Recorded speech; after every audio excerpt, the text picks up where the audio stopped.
এই কত বড়, এটা নিয়ে একটা চুটকি বলি। স্বামী বিবেকানন্দের দেওয়া। ওনাকে তখন আমেরিকা থেকে আমন্ত্রণ জানানো হলো ধর্মীয় মহাসভায় যোগদান করবার জন্য। সরি, ওনাকে আমন্ত্রণ জানানো হয়নি, উনি অযাচিত ভাবেই গেছিলেন ওনার গুরুদেবের নির্দেশে। তখন ইন্ডিয়া থেকে এই ধর্ম সম্মেলনে সব ধর্মের মানুষ গেছিল, প্রত্যেক দেশ থেকে গেছিল, তাদের একজন প্রতিনিধি ছিলেন। উনি গেছিলেন অযাচিত ভাবে ঘটনার পরিপ্রেক্ষিতে। কেউ ওনাকে পাত্তাই দিচ্ছে না, দেশের মানুষ তো দিচ্ছেই না, বিদেশিরাও না। ওনাকে টাইম দেওয়া হয়েছিল 3 মিনিট সম্ভবত। ওনাকে দাঁড় করিয়ে দেওয়া হলো। দাঁড় করিয়ে দেওয়ার পর উনি ভাবতে ভাবতে 2.5 মিনিট কেটে গেল, মাঝে রইল মাত্র 30 সেকেন্ড। উনি শুরু করলেন, আমেরিকায় আমার প্রিয় ভাই বোনেরা, যা অন্য কেউ শুরু করেননি। সারা অত বড় হল করতালিতে ফেটে পড়লো। তারপর কত 1 ঘন্টা কত মিনিট যারা বক্তৃতা করেছিলেন, ওনাকে বসতে দেওয়া হয়নি। আপনি আরো বলুন, আরো বলুন। গোটা আমেরিকাকে জয় করে ফিরলেন দেশে। দেশে ফেরার পরে কিছু মানুষ ওনাকে জিজ্ঞাসা করছে, আচ্ছা আমেরিকা কেমন দেশটা, ওখানকার মানুষগুলো কেমন? উনি বলছেন ওরা খুব উদার মনের, অনেক বড় মনের। তো একজন বলছেন আমাদের থেকেও বড়। এই জবাবগুলি না দিয়ে বললেন, শুনুন একটা গল্প বলি। কি? কূপে ছোট্ট জলাশয়ে ব্যাঙ ছিল, আপনারা নিশ্চয়ই জানেন কেউ। তো সমুদ্রের ব্যাঙ হঠাৎ করে পথ ভুলে লাফাতে লাফাতে কূপের মধ্যে চলে এলো। কূপের ব্যাঙ জিজ্ঞেস করলাম, মহাশয় কোথা হইতে আসা হইতেছে? সমুদ্রের ব্যাঙ বলল, সমুদ্র হইতে। কূপের ব্যাঙ বলল, সেটা কোথায়, কেমন? বলল, সেটা একটু বড়। আমার এই কূপ থেকে বড় সমুদ্র? বললো একটু বড়। তুমি এটা লাভ দিলেন, বললেন এত বড়, এর থেকেও বড়? বললেন আর একটু বড়। উনি আর জোরে লাভ দিলেন, বললেন এর থেকেও বড়? বললো ওটা কত বড় আপনি কল্পনায় আনতে পারবেন না, অর্থাৎ বাস্তবে ওটা প্রমাণ করবার চেষ্টা বৃথা। তো কিসের কথা বলতে গিয়ে যেটা বললাম, প্ল্যাটিনাম মেট নিজেকে কূপের ব্যাঙের মতো আচরণ করে। ওর বাইরে যে সমুদ্র আছে ও দেখতে পায় না, ওর দৃষ্টিশক্তি খুব বেশি দূরে যায় না। তাই আমি যা জানি যথেষ্ট। এই করেই 2টো বউ, 3টে বাড়ি, 4টে গাড়ি, আর দরকার নেই। এটা অ্যাকচুয়ালি বলা হয়েছে ডেথ। ডেথের সংজ্ঞা কি? Cessation of activity. আপনি দেখবেন আমার প্রত্যেকটা ম্যাগাজিনে একটা কথা লেখা আছে, স্যার জগৎশ্রীশচন্দ্র বসু জীবন সম্বন্ধে একটি মহাসত্য হইল এই যে, যেদিন হইতে আমাদের বাড়িবার ইচ্ছা স্থগিত হয়, সেই দিন হইতেই জীবনের উপর মৃত্যুর ছায়া পড়ে। আর দরকার নেই, অনেক জেনেছি। এটা actually starting of the travelling towards death. আর দরকার নেই, এর মানে হলো আমার মৃত্যু ঘন্টা বাজতে শুরু করেছে, তাই আমি মনে করি আমি সব জেনে গেছি, আর দরকার নেই। প্ল্যাটিনাম মেট এমন এক ধরনের মানুষ যে সমকক্ষ কাউকে মনে করে না, ইভেন গোটা পৃথিবীটাকেও নয়। তাই সে বলেছে, আমি এই পৃথিবীতে আমার সন্তান উৎপাদন করতে চাই না। এ নিষ্ঠুরে পৃথিবী, ছোট এ পৃথিবী, নির্দয় পৃথিবী। এরা ভালোবাসতে জানে না মানুষকে, এরা মানুষকে গুরুত্ব সম্মান দিতে জানে না। এই রকম। আচ্ছা, কিন্তু প্রেসক্রিপশন করবো কি কথা? এই ধরনের মানুষেরা এসে ডাক্তারখানায় কি বলে জানেন? বলে, আমি ভেবেছি ইউকে যাব, কিন্তু আমার আত্মীয়রা আপনার কাছে ধরে নিয়ে এলো। কেন? আপনি আমার দেশে তো ঢাকায় কত ভালো ভালো ডাক্তারবাবু আছেন, এখানকার ডাক্তাররা আমাকে পারে। তা কমসে কম ইন্ডিয়ায় যান, সেখানে তো আমার দেশ থেকে অনেক লোক যায়, বাংলাদেশ থেকে। ইন্ডিয়ার ডাক্তার? আমার মনে হয় না ওদের পক্ষে এটা সম্ভব। আমি ইউকেতেই যাবো। That very word is uttered by the। আচ্ছা, বিয়ে থাকা করছেন না কেন? বাংলাদেশের কোনো মেয়েকে বিয়ে করবার ইচ্ছা আমার নেই, কেন না, আমি ওদের সঙ্গে মিশে দেখেছি, এদের সঙ্গে ঘর করা আমার পক্ষে সম্ভব নয়। এরা বড় নিচু মনের, সংকীর্ণ মনা, আমার পক্ষে এদের সঙ্গে ঘর করা সম্ভব নয়। আমার একজন দুঃসম্পর্কের রিলেটিভ আছে, ওদেশে ওরা কয়েক পুরুষ ধরে আছে আমেরিকাতে। ওরাই আমার বিয়ের কথা ভাবছে, আমি ওদেশে গিয়েই বিয়ে করবো, এদেশে নয়। এই ধরনের কথাবার্তা, এদের ভাষা, এদের আচরণের মধ্যে ফুটে ওঠে। চেম্বারে এসে বসার জায়গাটা ওদের পছন্দ খুব একটা হয় না। যাও একটু মুছে টুছে বসলো, পায়ের পর পা দিয়ে খুব ছোট্ট জায়গার মধ্যে, কারণ পাশে জায়গাটা তো ভালো নয়, চেয়ারটা ঠিক, লাইক অল দিস থিং, সবই তো ছোট, মানুষটা তো বড়। সে বিভিন্ন ভাবে ভাবে বুঝিয়ে দেয়, আমি প্লাটিনাম মেট, তুমি কেন বুঝছো না ডাক্তারবাবু, তুমি লেখাপড়া কিছু শেখোনি। অনেকভাবে কথা বলে। আমি এখানে দেখাতে চাইনি, জানেন, আমার খুব একটা বন্ধু, খুব কি বলবো, সেরকম একজন বন্ধু আমাকে বারবার বললো, কয়েকটা বন্ধুই বলেছে। ভাবলাম ঠিক আছে, আমেরিকা যাওয়ার আগে একবার তো, সরি ইংল্যান্ডে যাওয়ার আগে একবার ঘুরে আসি, তাই একটু এলাম। দেখুন, আপনি রিপোর্ট গুলো দেখুন, আগে বুঝতে পারেন কিনা। তো রিপোর্ট কি করে বুঝবে, অ্যালবাম ডাক্তার বোঝেনি, যেটা সেই জন্য দেখাতে চাই না। এদের অ্যালবাম ডাক্তার, আমি রিপোর্টটা বললাম, আচ্ছা এটা দেখুন তো। উনি বললেন কি রিপোর্ট, আমার মনে হলো উনি বুঝতে পারেন। দেখুন না, আপনি কিছু যদি পারেন ঠিক আছে। এবার অরামমেটে ফিরে যাই। অরামমেট সংখ্যায় কম আছে দুনিয়াতে, কারণ সোনা তো খুব বেশি নেই, তাই তো দাম। অরামমেট ভাবলে শিখতে দেরি হবে, সোনা ভাবলে সহজ হবে। সোনা, আমরা একটা বাচ্চা বাড়িতে জন্মেছে, গেছিলাম শুধু ফর্সা দেখতে, আমরা কোলে তুলে নিয়ে বলি সোনা ছেলে, সোনা মেয়ে, সোনা। এই মানুষগুলি নিজেকে এমন ভাবে, নট অনলি ভাবে, যোগ্যতা, এইটুকু বাচ্চা, কত বয়স, 6 মাস, কবিতা বলে, জানেন? দেখুন, কথা ফোটেনি ভালো, কিন্তু কবিতা বলবে। আপনিও দেখলেন আদো আদো সুরে কবিতা বলছে, মা শিখিয়েছে, কি দারুণ। আপনিও মুখে চুমো দিয়ে বললেন, সোনা ছেলে, সোনা মেয়ে। তো অরামমেট, যোগ্যতা, এবং সবাইকে ভালোবাসে, প্রশংসা করে। ও কাউকে ভালোবাসে না, এর জন্য ও কারোর সঙ্গে বন্ধুত্ব করে না। ও মনে করে কার সঙ্গে মনের কথা বলবো। আপনার বন্ধু আছে? বন্ধু কি? আর আমি তো মানুষই খুঁজে পাই না গো, বন্ধু কাকে করব? তাহলে মনের কথা মায়ের সঙ্গে না, মা আমার কথা ঠিক বুঝতে পারবেন না। তাহলে বন্ধু ছাড়া জীবনটা কি করে কাটে? কেন? আমি উপরওয়ালাকে সব বলি, আমার সুখের, আমার আনন্দের, আমার দুঃখের সব কথা আমি তাকে শেয়ার করি। আচ্ছা, সব কথা তাকে। এই যে কষ্ট পাচ্ছেন, আমি তার কাছেই কান্নাকাটি করি, কারণ আমি জানি সে যদি ভালো না করে, কোনো ডাক্তারের ক্ষমতা নেই আমাকে ভালো করবার। আমি উপরওয়ালাকেই সব বলি। অন্যদিকে তুজাকে জিজ্ঞেস করুন, আপনার বন্ধু আছে? মনের কথা শেয়ার করেন কাকে? মনের কথা শেয়ার করি কাউকে না। তার মানে বন্ধু নেই? বন্ধু নেই সত্য কথা, তবে আমি বন্ধু খুঁজি। বন্ধু খুঁজে বন্ধু পেলেন না। আসলে আমি একটু যাচাই না করে কাউকে বন্ধু বলে বলতে, আমার বন্ধু বলে মানতে বা বলতে আমার দ্বিধা হয়। কারণ পৃথিবীটা তো খুব সহজ জায়গা নয়। আজ আপনি একটা মনের কথা বলবেন, কাল সেটা নিয়েই সে সুযোগ বুঝে উপহাস করবে। আজকে আপনি এক কথা বললেন, সে হয়তো কথাটাকে বিকৃত করে অন্য একজনকে বললো। এক ঝঞ্ঝাটে পড়তে হবে। তাহলে বলুন, কথা বলার থেকে না বলাই ভালো। উপযুক্ত মানুষ পেলে বলতে ইচ্ছা করে, খুঁজি আমি, কিন্তু কই পাই তো নেই। উনি চান থুজা মনের কথা বলবার লোক চান, অরামমেট উনি তো পান না, চানও না। উনি জানেন এই পৃথিবীটা, এখানকার মানুষগুলিকে মনের কথা বলা, দুটো কথা বলা, আনন্দ হাসি খুশি এগুলি বলার মতো কোনো লোক পাওয়া না। তাই এইসব বাচ্চারা ছোট্টবেলা থেকে,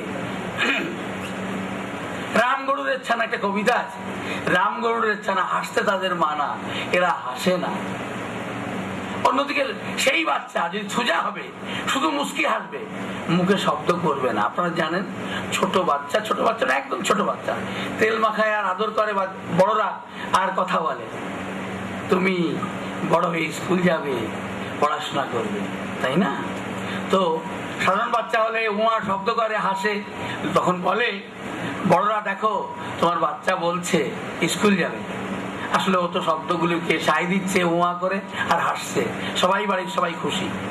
থুজা ওইটুকু বাচ্চা শুধু মুস্কি হাসে, কোনো উয়া শব্দ করে না, কারণ মায়ের পেট থেকে থুজা হয়ে এসেছে। তাই ও বিচক্ষণ, তাই ও ভাবে উয়া শব্দ করলে কি মানে করে নেবে খেয়ে যান, অর্থাৎ চুপ থাকো ভাই। কথাটা গল্প নয় ভাই, বড় হলে দেখতে পাবেন। এই তো বড়দের কথা শোনালাম, না না কাউকে নয় মনের কথা। তবে হ্যাঁ ভাই, আমি লোক খুঁজি, বন্ধু খুঁজি, কিন্তু কই পাই তো নি। এই মানুষগুলি বিয়ের পরে বউয়ের সঙ্গে গুনে গুনে কথা বলে, আবার বউ যেই সোজা হয় স্বামীর সঙ্গে গুনে গুনে কথা বলে। কেন? আগে দেখি লোকটাকে কথা বলার মতো তো কিনা, কোনটা বলে ফেলবো ওটাই নিয়েই খোটা দেবে পরে। অতএব আগে বুঝে নি। এবার বুঝে নিল কিছুদিন কথা বলতে বলতে এই স্বামীর খারাপ দিকগুলো, এইবার বলতে শুরু করলো বউ, আচ্ছা এখন কেন আপনি এতদিন পরে মনের কথা বললেন কেন 6 মাস পরে? আসলে ততক্ষণ ওকে বুঝে নিয়েছি, ওর দুর্বল জায়গাগুলো আমি জেনে নিয়েছি। এবার যদি আমাকে কিছু বলতে আসে আমি ওকে বলবো। যতদিন ওকে না বুঝেছি ততদিন কিছু বলিনি। ঠিক স্বামী স্ত্রী উভয়ের বলতে এই কথা। এরা কোনো মানুষের সঙ্গে সহজে বিশ্বাস করে না, মনের কথাও বলে। তাই থুজার জীবনের সব থেকে ক্যারেক্টারিস্টিক ফিচার হলো জীবনে কখনো ঠকে না। ঠকে কখন মানুষ? বিশ্বাস করলে ঠকে। এরা বিশ্বাসই করে না, ঠকবে কখন? এই থুজা দেওয়ার আগে আপনাকে একবার জিজ্ঞেস করতে হবে জীবনে ঠকেছেন কতবার। ভেবে নি। আসলে আমি তো বিশ্বাসই করি না, তবু কেন থুজা কনফার্ম ছিলে তো। আচ্ছা, অনেক অভিজ্ঞ ডাক্তারবাবুরা আছেন, প্লিজ আমাকে একটু হেল্প করবেন। থুজা আপনারা কি অবস্থায় ফিক্সড আইডিয়াতে আপনারা দেন? আমি জানি ফিক্সড আইডিয়া অনেকের মধ্যে অনেক ভাবে থাকে। আপনারা কিভাবে ফিক্সড আইডিয়া ঠিক করেন গো? মনে হয়েছে আমার পাটা ভেঙে যাবে, কাচের তৈরি, বইতে এই কথাগুলি লেখা আছে। এগুলো কিন্তু গ্রেভিং প্যাথোলজি। প্যাথোলজি যখন অ্যাডভান্স, আপনারা বলুন একটা বাচ্চাকে থুজা দেবেন কেমন করে? একটু একটু বুঝতে শিখেছে এমন বাচ্চাকে থুজা দেবেন কেমন করে? বইতে কিন্তু এই কথা লেখা নেই। আছে। কার বইতে লেখা আছে? ভিজুয়াল ক্লাসের বইতে লেখা আছে। বইটার নাম কি? Essentials of materia medica. আর কোথায় লেখা আছে? রজনী শঙ্করের বইতে লেখা আছে। বইটার নাম কি? Soul of the drug. আপনি অন্য কোনো বইতে কিন্তু থুজার এই ছোট্টবেলাকে পাবেন না। আপনি থুজা প্রেসক্রিপশন কিন্তু কবে আচির হবে আর কবে ফিক্সড আইডিয়া বলতে পারবে, তখন কিন্তু থুজার উপরে যাওয়ার টাইম হয়ে গেছে। তখন আপনি থুজা দিয়ে তখন ইররিভার্সিবল প্যাথোলজি ডেভেলপ করে গেছে। ইররিভার্সিবল প্যাথোলজি ডেভেলপ করে গেছে, কথাটা মাথায় এলো একবার বলেই দিই। What is the mystery behind developing irreversible pathology? তো বলছি একটু পরে। এই ভালো কথা। তো আমাকে কি জিজ্ঞেস করেছিল জানো? ও কোনায়াম নিয়ে একটু কথা বলা, বলছি মনে আছে আমার। কোনায়াম আমি এখানে লিখে নিচ্ছি, বলবো কোনায়াম বলবো। ওই ড্রাগের লাইনের ড্রাগগুলি বলতে আর বলছি কথা বলছিলাম কি যেন বলছিলাম, থুজা বলছিলাম বোধ হয়। থুজার যে অবস্থা ফিক্সড আইডিয়া বলেন আপনারা, বইতে লেখা আছে পাতায় পাতায়, প্লিজ ওটা থুজার গ্রেভিং স্টেট। তখন ইররিভার্সিবল প্যাথোলজি ডেভেলপ করেছে। তার অনেক আগে দেওয়া দরকার ছিল থুজা। কখন? ছোট্টবেলায়। কখন? বাচ্চা বয়সে, কখন? কৈশোরে, কখন? যৌবনে, ইত্যাদি ইত্যাদি। তখন তো খারাপ অবস্থা। গ্রেভিং প্যাথোলজি, এই গ্রেভিং প্যাথোলজি কেমন করে ডেভেলপ করে আপনারা তো জেনেছেন। কাল কেন সাহেব বলেছেন সোরা না থাকলে মানব জাতি সুস্থ থাকতো, অন্য কোনো ক্রনিক ডিজিজ আসতো না, অ্যাকিউট ডিজিজেও শিকার হতো না মানুষেরা, মানে আমরা। তাহলে আমরা সবাই সোরা নিয়ে জন্মেছি। সোরা কি? Regulation of man's state ultimate to sin. মানুষের মধ্যে ভালো লাগা, চাওয়া পাওয়া, এই বোধগুলি অ্যাকচুয়ালি সোরার অস্তিত্বকে প্রমাণ করে। তা আমরা সেই অর্থ সবাই সরি পেশেন্ট, তার আমরা সবাই সিক, কিন্তু কেউ পেশেন্ট নই। আমরা সবাই সোরা সিক, কিন্তু কেউ পেশেন্ট নই। কারণ আমরা এখানে বসে কথা শুনছি, কেউ আমরা ডাক্তারখানায় গিয়ে লাইন দিই। কাল বলেছিলাম যারা যে সমস্ত সিক মানুষেরা লাইন দিয়েছেন ডাক্তারখানায় গিয়ে ওষুধের জন্য, তারা পেশেন্ট। কোথায় লেখা আছে? মেরিয়াম ওয়েবস্টার কলেজের ডিকশনারি, আমেরিকান ডিকশনারি। তো এই সিক মানুষেরা থুজা কি করে বোঝালো, অরামমেট কি করে বোঝালো? অরামমেট ছোটবেলায় বোঝালো আমি অরামমেটের সিক, কেমন করে না, আমি উমাও শব্দ করি না, আমি মুস্কি হাসিও না। থুজা কেমন করে বুঝালো? থুজাচ্ছি, শুধু বাচ্চা মুস্কি হাসে, মুখে কোনো শব্দ করে। তাহলে আমাদের যাত্রা শুরু করার কথা ছিল যেখান থেকে, সিক স্টেট থেকে, তখন আমরা করিনি। আমরা তার বিভিন্ন সিমটম ইত্যাদি এই ওই করে একটা ওষুধ দিয়েছি, রোগী ভালো ছিল। আমরা ডাক্তাররা খুশি থাকি, আরে ভাই ফালতু কথা ছাড়ুন তো, জ্বর হয়েছিল, জ্বর সেরে গেছে, ছাড়ুন, একটা কথা নিয়ে ভাববো তোমার চলবে কি করে? ঠিক আছে চলুন। এমনি করে বাচ্চাটা জ্বর হয় ভালো হয়, জ্বর হয় ভালো হয়। একদিন মাথা ব্যথা শুরু হলো, গেল তাও বা ওষুধ খেয়ে, ডাক্তারবাবু খুশি। এরপরে মাথা ব্যথা আর কিছু সারে না, হোমিওপ্যাথ দেখলো সারে না, অ্যালোপ্যাথ দেখলো সারে না, বলে মারাই করুন। দেখা গেল বেজাল গ্যাংলিয়াতে একটা শক্ত কিছু দেখা যাচ্ছে, একটা হার্ড স্পেস দেখা যাচ্ছে, একটা স্পট দেখা যাচ্ছে। কি হবে ডাক্তারবাবু? অপারেশন করতে হবে? শুনুন, এখনই এটা ভাববার সময় আসেনি। আর অপারেশনটা খুব সোজা ব্যাপার নয়, ব্রেনের মধ্যে বেজাল গ্যাংলিয়াতে। ফলে অবজার্ভে রাখুন, এই ওষুধগুলো খাওয়ান, ওষুধে কিছু হয়নি। বললেন তাহলে তো এদেশে তো খুব মুশকিল, আপনি অমুক জায়গায় জানি ইত্যাদি। অ্যাভেল পেশেন্ট পার্টি চলে গেল, হয়তো অপারেশন হলো, হয়তো বা ঠিক তো হওয়া খুবই অসম্ভব ব্যাপার। কেন বলে দেবে তো পার্কিনসন্স, সরি হান্টিংটন কোরিয়া। আমার একটা পেশেন্ট আছে, তারই কথা অ্যাকচুয়ালি বলছিলাম। তার বেজাল গ্যাংলিয়াতে স্টোনি হার্ড একটা স্পেস তৈরি হয়েছে, এরিয়া তৈরি হয়েছে। শুরুটা ছিল এইরকম।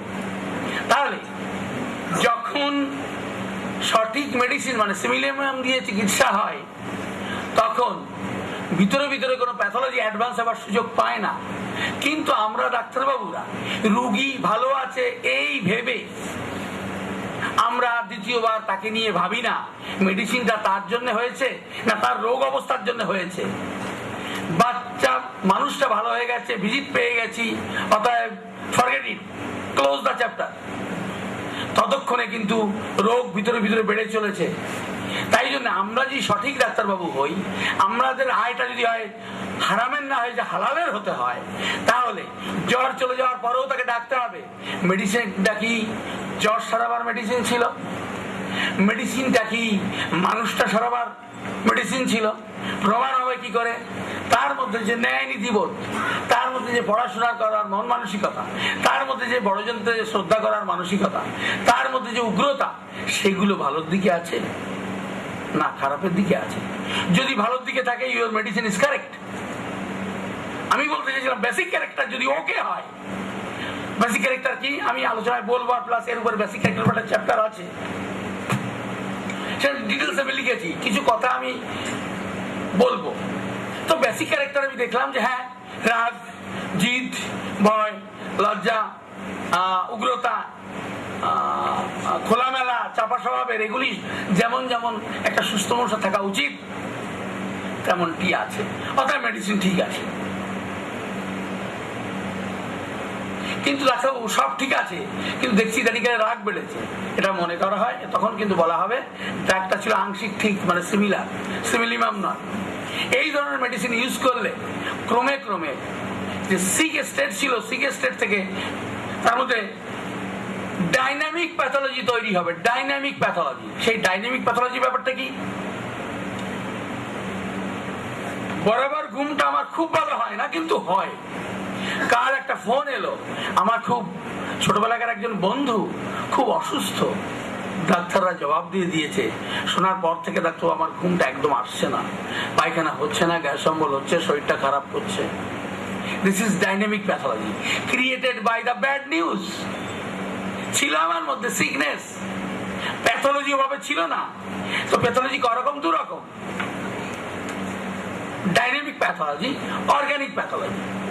তো ডাইনামিক প্যাথোলজি তৈরি হলো, ফোনটা পাওয়ার পরে আমার ঘুমটা একদমই চলে গেছে, ডিস্টার্ব হচ্ছে সব দিক দিয়ে, ভুলে যাচ্ছি ইত্যাদি ইত্যাদি।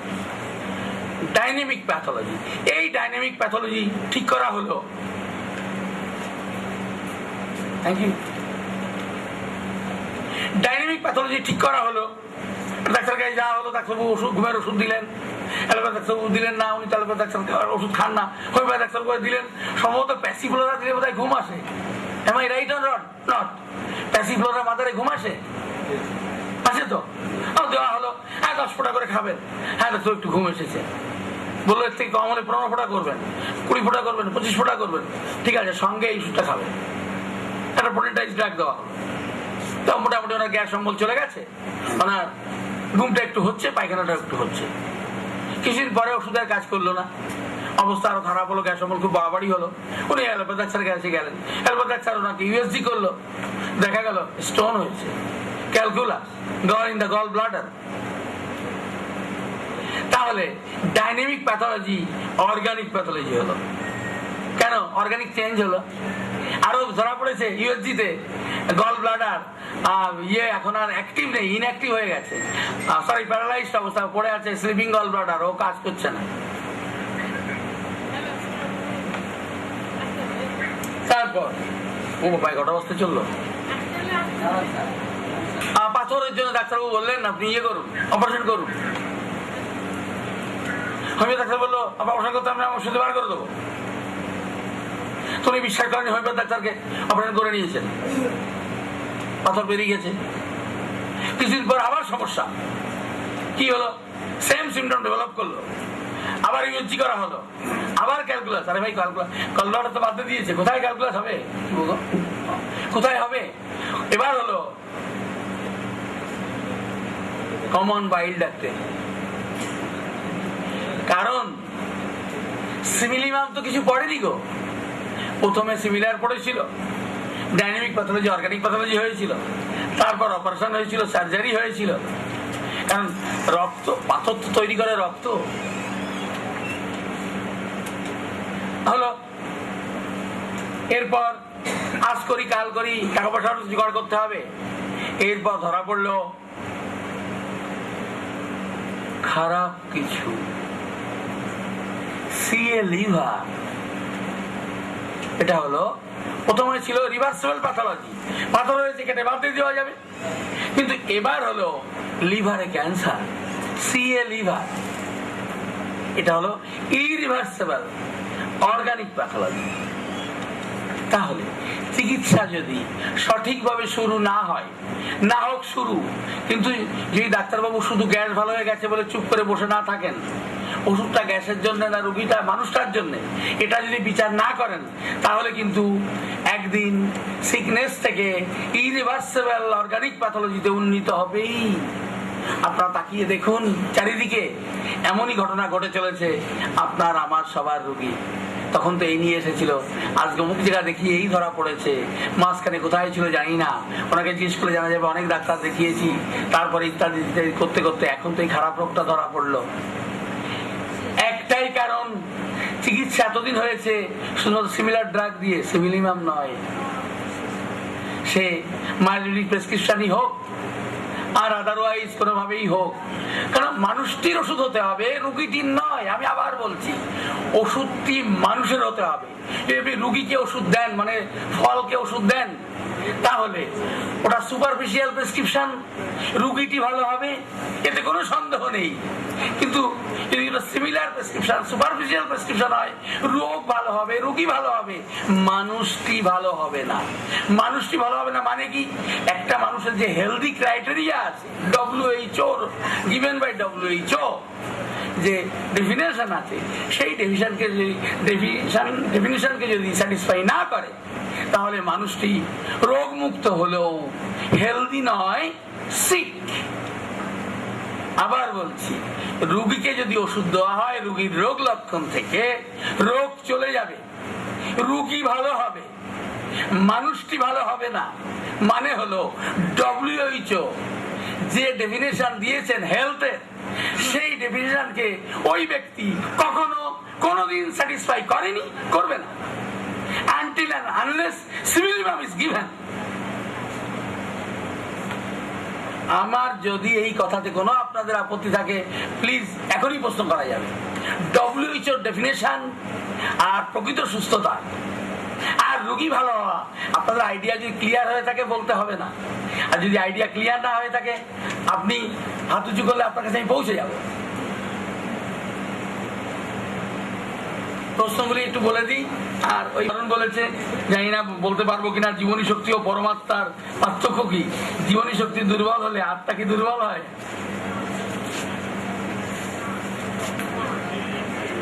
বইতে কিন্তু এর ব্যাখ্যাটা আমি পড়েছি, কিন্তু আমার মন মতো হয়নি। পরমাত্মা শক্তি পায় কোথা থেকে? আপনারা শুনে থাকবেন পাহাড়ে এই প্রচন্ড শীতে, এখন তো শীত কমে গেছে, আরো আগে আগে শীতে থেকে আমার জানা আছে কোন কোন মানুষ এতদিন বেঁচে আছে তাদের গায়ে শ্যাওলা মতো পড়ে গেছে। এরা আসেন যখন আমাদের পশ্চিমবঙ্গে সাগর মেলা হয়, সাধুরা আসেন, তাদের গায়ে শ্যাওলা পড়ে গেছে। ওরা শীতে গ্রীষ্ম ওই পাহাড়েই থাকেন, গায়ে কিছু নেই, একদম নাঙ্গা। ওরা কতদিন ধরে তপস্যা করছেন, ধ্যান করছেন জানি না। এই মানুষটির পরমাত্মার শক্তি আছে। জীবনী শক্তি কি এর নাম নয়? ওই প্রচন্ড প্রতিকূল পরিবেশে মানুষটি বেঁচে আছে। পরমাত্মার কথা একটু পরে বলি। জীবন বেঁচে আছে কি দিয়ে? জীবনী শক্তি দিয়ে। এমনি অর্গানের ভাইটাল ফোর্স বলেন, আমার কাছে কঠিন লাগবে। আমি বলি জীবন টিকে আছে তার শক্তি দিয়ে। তার মানে ওই রকম প্রতিকূল পরিবেশে জীবনকে যদি টিকে থাকতে হয় তো অটুট জীবনী শক্তি লাগে।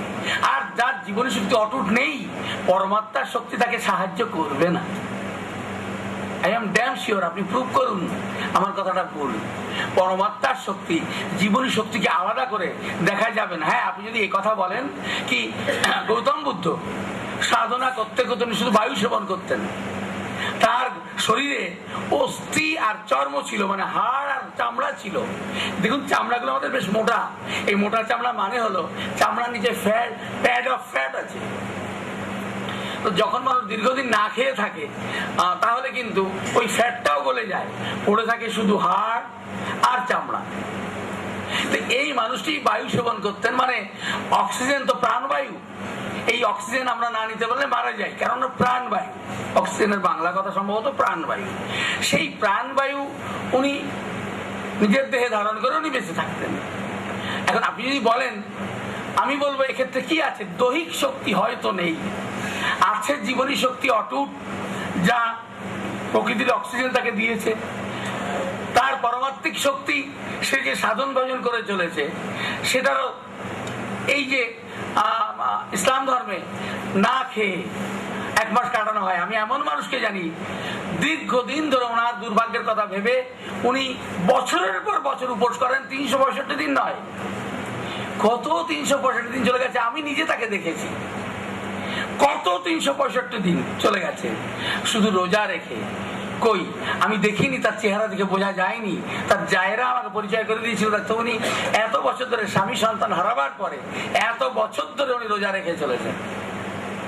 তো এটাকে যদি আপনি পরমাত্মিক শক্তি বলেন, বা বুদ্ধের ওই শক্তিকে যদি পরমাত্মিক শক্তি বলেন, আপনি যদি ওই সাধুরা যারা দীর্ঘদিন ধরে বছরের পর বছর, ওরা জানে না ওদের বয়স কত, ওই প্রতিকূল পরিবেশে কোনো আবরণ নেই, খাবার নেই, দাবার নেই, কি খেয়ে বেঁচে আছে কোনো ঠিক নেই, এটাকে যদি আপনি পরমাত্মিক শক্তি বলেন আমি কিছু বলবো না। কিন্তু আমি বলি জীবনী শক্তি, পরমাত্মিক শক্তি যদি জীবনী শক্তিকে বড় করে থাকে, সেই জীবনী শক্তি দিয়ে ওরা বেঁচে আছেন। সম্ভবত আপনি এটাই শুনতে চেয়েছেন, পরমাত্মিক শক্তি আমাদের জীবনী শক্তিকে চাঙ্গা রাখে। হতে পারে, হয়তো এটাই আপনার জানতে চাওয়া। আমি আপনার এই বিশ্বাসে বাধা দিতে চাই না। আমি মানতে চাই যে পরমাত্মিক শক্তি জীবনী শক্তিকে বাধা দেয়, কিন্তু আমাদের প্রেসক্রাইবিং পয়েন্টে জীবনী শক্তির গুরুত্বই বেশি, পরমাত্মিক শক্তির গুরুত্ব অত বেশি নয়, বা ওটা দিয়ে কিছু প্রেসক্রাইবও করা যাবে না। তবে আপনার কথা আমি মেনে নিয়ে বলছি, পরমাত্মিক শক্তি জীবনী শক্তি দেয়, আর জীবনী শক্তি আমাদেরকে সুস্থ থাকতে সাহায্য করে। পরের প্রশ্ন ছিল, আমরা বইতে দেখি মেডিসিন স্বল্পক্রিয়, দীর্ঘক্রিয়, ব্যবস্থাপত্র দেওয়ার সময় কিভাবে প্রয়োগ করব, পথের মাঝে একজন জ্ঞানহীন অসুস্থ মানুষকে কিভাবে চিকিৎসা দেব, ওষুধ প্রয়োগের ধারণা। দারুণ, একই প্রশ্ন সব দেশে একইভাবে পাই। এই যে পথের ধারে একজন যাত্রী জ্ঞানহীন অবস্থায় পড়ে আছে, আপনার প্রশ্ন নয়, বহু মানুষের প্রশ্ন আপনি করেছেন আর করেননি, এই পার্থক্য। আপনার প্রথম প্রশ্নের জবাব, বইতে দেখি মেডিসিন স্বল্পক্রিয় দীর্ঘক্রিয়। কাল বোধহয় আমি একটু বলেছিলাম, আমার একজন পেশেন্ট, আপনার জবাবটা আমি একটা কেস দিয়ে দিচ্ছি। আমার একজন পেশেন্ট, আমি আপনার কথাটা মানি স্বল্পক্রিয় দীর্ঘক্রিয়, কিন্তু পেশেন্ট বলল না, তুমি ব্যাপারটা ভাবো একবার। এই একটা ইয়ং ছেলে চাকরি করে, ও শরীরটা ভালো যায় না। কিরকম ভালো যায় না? না আজ এটা কাল সেটা, মাথা ঘরে, কাজের চাপ হলে মাথাটা কাজ করে না ভালো, তারপর বুকটার মধ্যে ধরপড় করে, তার মনে হয় প্রেশার বেড়ে গেছে, মনে হয় মরে যাব। আমি বলি মিথ্যা বলবো না, বহুবার ঢপ দিয়েছি, বুঝেছেন, মানে ভুল প্রেসক্রিপশন করেছি, মানে সিমিলার প্রেসক্রিপশন করেছি, কিছু হয়নি। তারপর আমিও বিরক্ত, বললাম তুই অন্য ডাক্তার দেখতে পাচ্ছিস না, আমার কাছেই পড়ে আছিস, ভালো হচ্ছিস না, আমিও চেষ্টা করেছি, যা সত্যি তাই বলছি। বললো কোথায় যাবো, ওসব দেখে বুঝে এসেছি এখানে, তাই সহজে যাচ্ছি না, দেখুন না চেষ্টা করে আর একটু। আমি বললাম তুই আজকে একটা কথা বল, প্রচুর ভিড়ও আছে, তুই এরকম অসুস্থ বোধ করে তুই কি করিস? মানে ও বলছে কি করবো, মানে তুই বিশ্রাম নিস বা কি করিস, চুপচাপ শুয়ে থাকিস না, খাওয়া দাওয়া কি করিস বল না। বললো আমি বন্ধুদের ফোন করি। কেন? বললো বন্ধুদের ফোন করলে ওরা আমাকে সান্ত্বনা দেয়, ওই সান্ত্বনাটা পেলে আমি ওটা চাঙ্গা হয়ে যাই, আবার কাজে লাগি। কি বলে অসুস্থ হয়ে বন্ধুদের ফোন করে? আপনারা শুনেছেন কিনা আমি জানি না, তবে আপনারা আজকে শুনে যান আর জিজ্ঞাসা করবেন অসুস্থ হলে কি করিস। এরকম বন্ধুদের ফোন করি, তখন আমার মাথা কাজ করে না, হচ্ছে pathology laboratory technician, chief technician. তো আমার তখন তো মাথা কাজ করে না, কোন ডিসিশন কখন দেবো, আমার আরো ভয় করে। আমি বন্ধুদের ফোন করি, তো করলে কি হয়, ওরা আমাকে সান্ত্বনা দেয়, আমি সুস্থ বোধ করি কিছুটা হলেও। আর তো কিছু হবে না রে, মানে ইয়ং ছেলে কেন এমন করিস, ওরকম আমাদের কত আসবে, আমি তো আর ভাবি না। তখন আমি একটু মানসিক জোর খুঁজে পাই। ড্রাগ ইজ কি গো, সকালে বলেছি তো, কেন ইজিলি অ্যাসিওরেন্স পেয়ে যায় এক ব্যক্তি পৃথিবীতে, ও তো অ্যাসিওরেন্সের জন্য ফোন করেছে, ভাই বলো না কি করবো, আমি কি মরে যাবো নাকি, বুকটা কেমন করছে, হার্ট ফেল করবে মনে হচ্ছে। আরে পাগল আছিস তুই, ওরকম আমাদেরও হয়, আমরা তো ভয় পাই না, কিছু হবে না। ও অ্যাকচুয়ালি প্রথম কথা হলো বন্ধুকে ফোন করে কেন, ও জবাব দিতে কি বললো, ওরা ফোন করে সান্ত্বনায় ভালো বোধ করি। অ্যাকচুয়ালি বন্ধুদের কাছে কি চাই, বন্ধুরা ডাক্তার থরি না, না ফোনে ওষুধ দেয়, অ্যাসিওর্ড হতে চায়, অ্যাসিওরেন্স ডিজায়ার ফর, রুব্রিক্স নেই, রুব্রিক্স আছে লাইট ডিজায়ার ফর। এখানে লাইটের আর একটা মানে কি, অ্যাসিওরেন্স। অ্যাসিওরেন্সের বাংলা যেন কি হবে, আশ্বস্ত। এই চলাকালীন অবস্থায় ইন্টারাপ্ট করা, আমি আসলে ক্ষমা প্রার্থী, আমি আপনাদের মনে কষ্ট দিয়েছি। তো আমি যে কারণে কষ্ট দিয়েছি, দয়া করে আমার সাথে একটু আপনারা সঙ্গ দিবেন। বাংলাদেশ হোমিওপ্যাথিক বোর্ডের মাননীয় চেয়ারম্যান মহোদয় ডাক্তার দিলীপ কুমার রায়, মাননীয় সেক্রেটারি রেজিস্ট্রার কাম সেক্রেটারি আলহাজ ডাক্তার মোহাম্মদ জাহাঙ্গীর আলম, উনি আমাদের মাঝে আগমন করছেন। আমি আপনাদেরকে একটু অনুরোধ করব,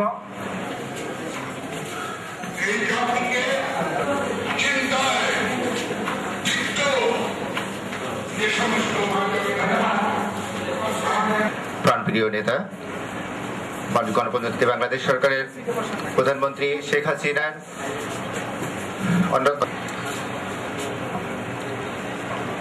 চেয়ারম্যান স্যারকে ফুল দিয়ে বরণ করার জন্য আমি অনুরোধ করছি আজকের অনুষ্ঠানের সভাপতি ডাক্তার এস.এম. জাকির হোসেনকে।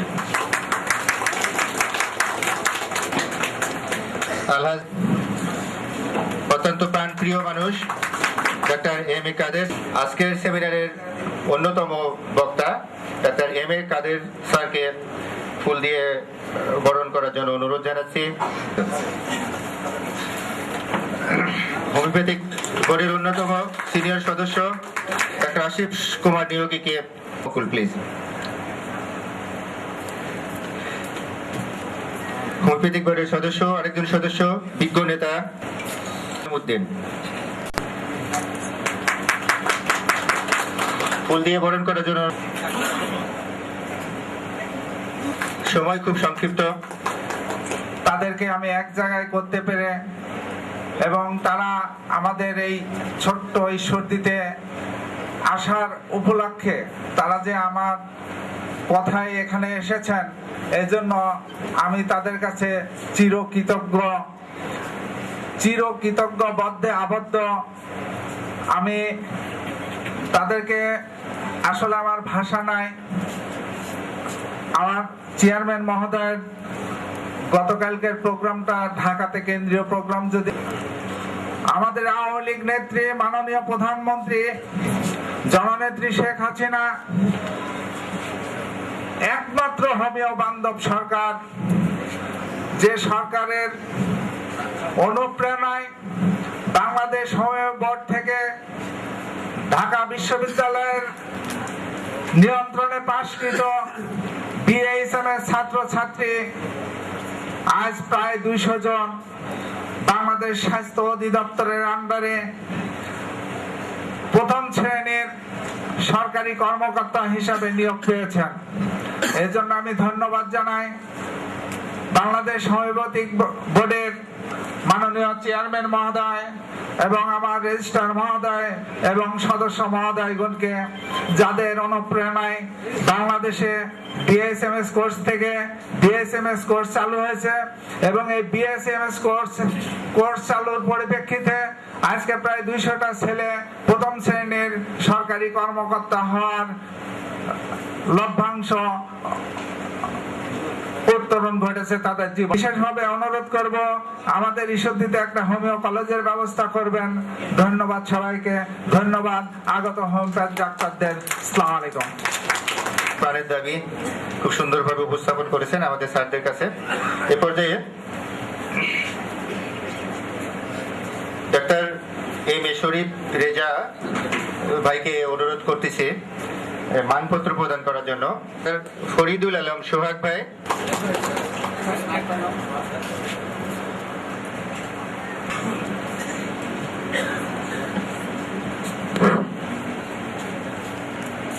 আজকের স্যামুয়েল হ্যানিম্যান যার পদচারণা না হলে সারা পৃথিবীতে চিকিৎসা বিজ্ঞানে অপূর্ণ থাকত। বাংলাদেশে যার জন্ম না হলে লাল সবুজের পতাকা আমরা পেতাম না। বঙ্গবন্ধু, জুলিও কুরি, জাতির পিতা বঙ্গবন্ধু শেখ মুজিবুর রহমান আজকে উত্তাল সেই মার্চের, যারা এই দেশকে স্বাধীনতার পতাকা দিয়ে আমাদের কাছে বিদায় নিয়ে গেছেন। বঙ্গবন্ধুর সপরিবারে অবস্থান চলে গেছেন। আজকের এই শুরুতে হ্যানিম্যানের আত্মা, বিদেহী বঙ্গবন্ধুর আত্মা, এদের স্বাধীনতার সংগ্রামের আত্মা যা চলে গেছে, আমি শুরুতেই আমার অডিয়েন্সকে এবং আজকের প্রধান অতিথির কাছে অনুমতিক্রমে আমরা 1 মিনিট দাঁড়িয়ে নীরবতা পালন করব তাদের উদ্দেশ্যে। আমরা সবাই উঠে দাঁড়িয়ে তাদের জন্য নীরবতা পালন করি। ধন্যবাদ। সবাই বসুন। হোমিও বান্ধব সরকার হোমিওপ্যাথি বোর্ডের অতন্ত্র প্রহরী, বোর্ডের চেয়ারম্যান ডক্টর দিলীপ কুমার রায়, হোমিওপ্যাথির ব্যক্তিত্ব যিনি আপনাদের সামনে এখানে এসেছেন, করতে পেরেছে bachelor of homeopathy medicine and surgery. তারই অনুপ্রেরণায় আজকের বোর্ড যারা তরুণ কাজের এখানে এসেছেন, তার দান অনুদান ব্যাখ্যা করতে হয়েছে। যে কথাগুলো আপনারা বলেছেন, আজকে সমস্ত বোর্ড হোমিওপ্যাথি উন্নয়নের জন্য মূল্যবান বক্তব্য নিয়ে আসবেন doctor Mohammad Kayemuddin. Doctor Mohammad Kayemuddin sir, সদস্য বাংলাদেশ হোমিওপ্যাথিক বোর্ড।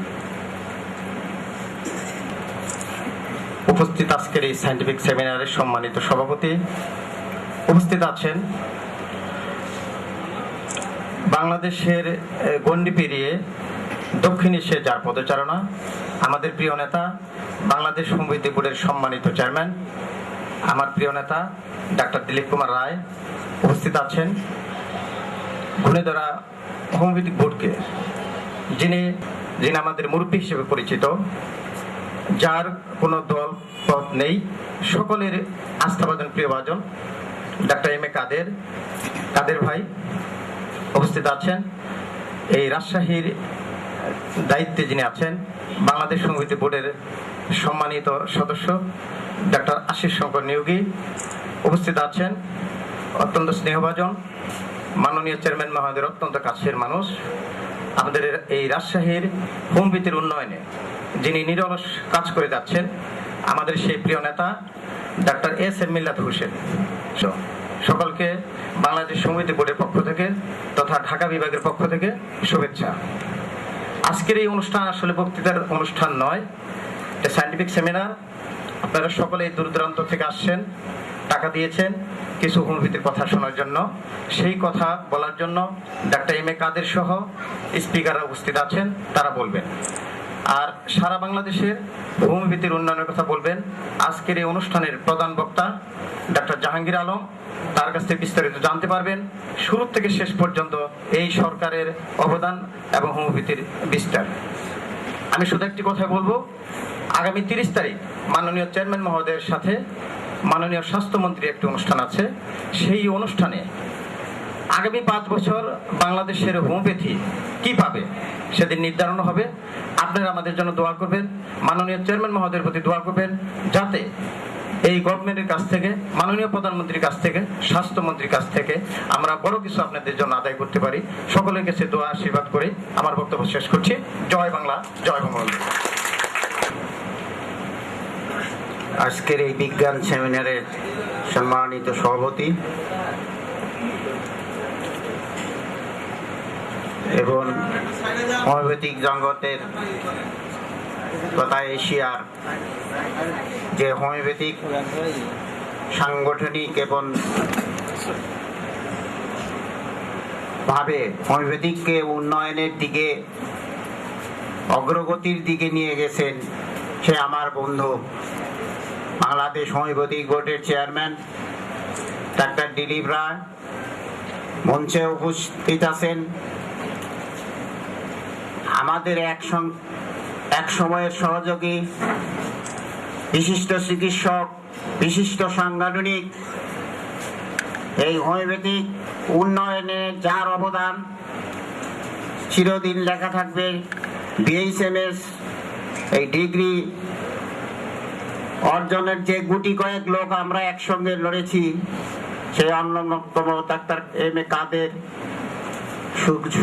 বাংলাদেশ হোমিওপ্যাথিকের বোর্ডের সুযোগ্য রেজিস্ট্রার জাহাঙ্গীর আলম, মঞ্চে উপস্থিত আমার ঢাকা ডিভিশনের সম্মানিত বোর্ড মেম্বার ডাক্তার কায়েমউদ্দিন ও আমার ছোট ভাই বোর্ড মেম্বার মিল্লাত এবং উপস্থিত চিকিৎসক, শিক্ষক ও সুধীবৃন্দ। আমার পূর্ববর্তী বক্তা ডাক্তার এইচ এম মিল্লাত কায়েমউদ্দিন যে কথাগুলি বলছেন ঠিক আমারও তদ্রূপ, কারণ হোমিওপ্যাথির উন্নয়নের এবং যেখানে আমার চেয়ারম্যান এবং রেজিস্ট্রার সাহেব আছে সেখানে উনি সবকিছু আপনাদেরকে শোনাবেন। আমি আপনাদেরকে এই সাংগঠনিকভাবে আমার এই ডিভিশনে এই অনুষ্ঠান ধন্যবাদ স্যার।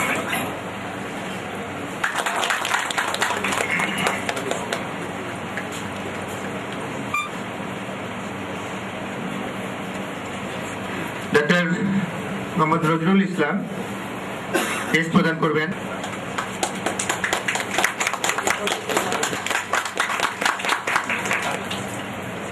আশিস শঙ্কর নিয়োগী স্যারকে, ডাক্তার আশিস শঙ্কর আমাদের আসলে গতকাল একটা দেওয়া হয়েছে, কিন্তু মিল্লাত ভাই স্যারের হাত দিয়ে নিতে চাই আর কি। ডাক্তার অমিত দাদা অনুরোধ করছি আসন গ্রহণ করার জন্য।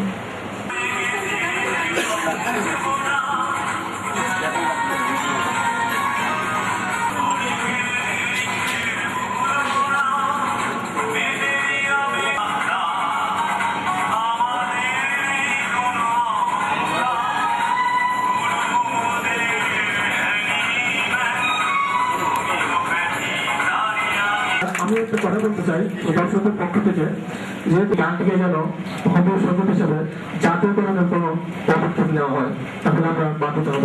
ধন্যবাদ। বক্তব্য শুনতে চাই সভাপতি ক্যাশ বাংলাদেশ আমাদের কাদের স্যারের আগেই ডাক্তার মোহাম্মদ জাহাঙ্গীর আলম স্যার।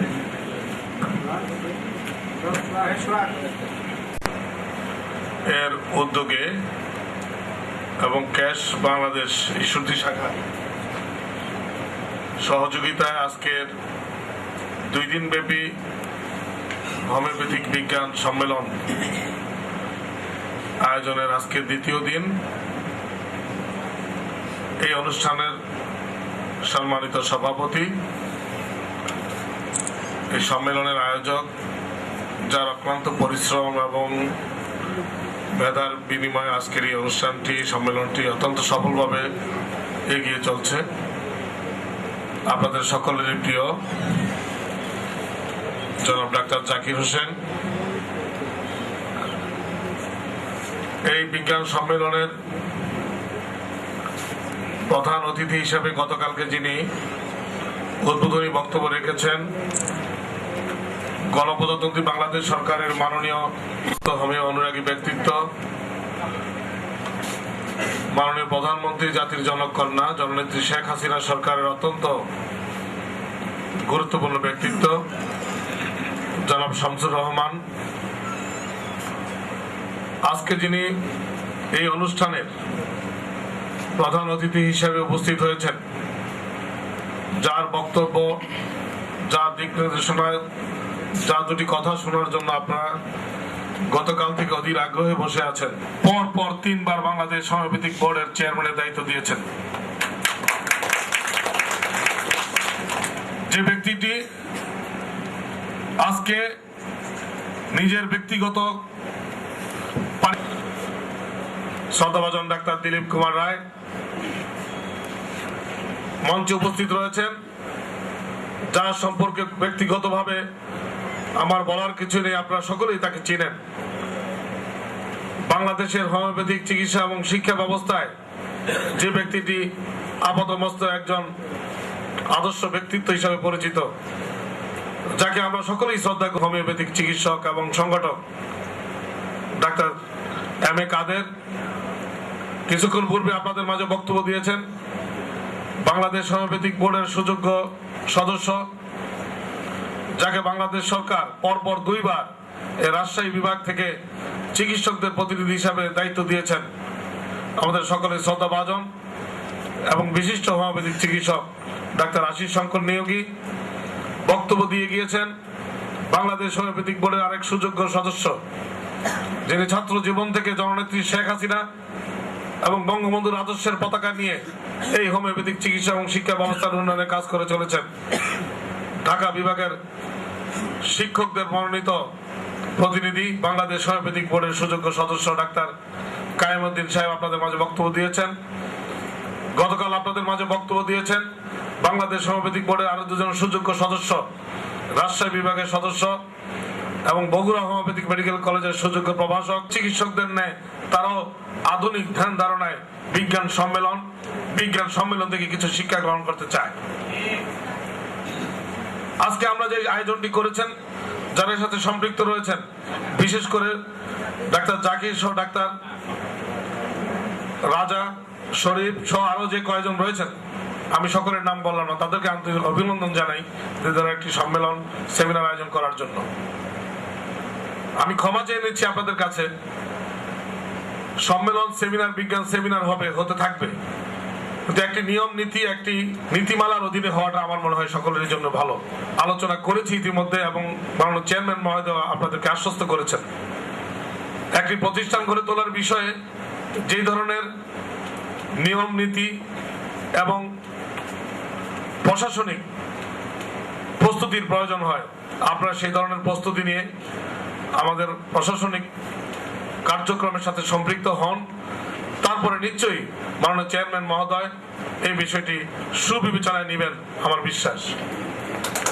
কিন্তু শুধুমাত্র কোন একটি প্রতিষ্ঠান দাঁড় করানোর জন্য কয়েকজন শিক্ষকের চাকরি হবে এই জন্য, বা হোমিওপ্যাথির নামে একটা প্রতিষ্ঠান গড়ে উঠবে, এটা দিয়ে আমরা কোনো কিছু করব, এই লক্ষ্য উদ্দেশ্য নিয়ে আমরা যেন কেউ কোনো কিছু না করি। ওরা দিক নির্দেশনামূলক বক্তব্য দেওয়ার জন্য এ পর্যায়ে doctor M A Quader sir, সভাপতি ক্যাশ বাংলাদেশ, উনি আমাদের হোমিওপ্যাথি নিয়ে দিক নির্দেশনামূলক বক্তব্য দিবেন। M A Quader sir.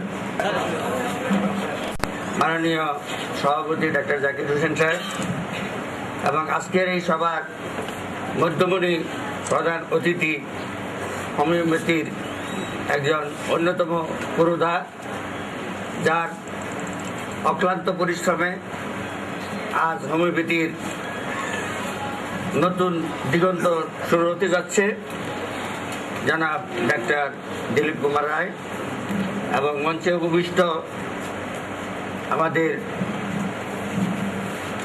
প্রিয় বন্ধু, সুন্দর একটা অনুষ্ঠান উপহার দিয়েছেন, তার দীর্ঘায়ু কামনা করি এবং হোমিওপ্যাথির উন্নয়নে যেন তিনি পিছপা না হন,